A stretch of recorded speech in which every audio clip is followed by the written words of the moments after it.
একটা ছোট্ট গ্রামে ছিল একটি সুন্দর মুরগির খামার যার নাম ছিল সোনার পালক। খামারটিতে শত সাদা ব্রয়লার মুরগি একসাথে থাকত, খেত, বিশ্রাম নিত এবং শান্তিপূর্ণভাবে দিন কাটাত।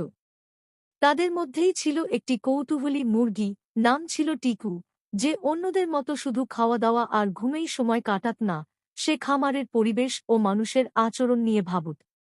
প্রতিদিন সকালে খামারে আসত রাজু নামের একটি ছেলে, যার সঙ্গে টিকুর এক অদ্ভুত বন্ধুত্ব গড়ে ওঠে। রাজু টিকুকে আলাদা করে যত্ন করত, খাবার দিত আর মাথায় হাত বুলিয়ে দিত। একদিন রাজু বলল, টিকু, তোদের শহরে নিয়ে যাবে সবাই, কিন্তু আমি তোকে রেখে দেব, তুই হবি আমার পোষা মুরগি। সেই দিন থেকেই টিকু যেন বুঝে ফেলল, সে আর শুধু একটা মুরগি নয়, সে এখন কারো প্রিয় বন্ধু। আর এইভাবেই খামারের ভিড়ে এক মুরগি ও এক ছেলের মধ্যে গড়ে উঠল এক বোঝাভরা নিঃশব্দ বন্ধুত্ব, যেখানে ভাষার প্রয়োজন ছিল না, শুধুই ভালোবাসা আর অনুভব।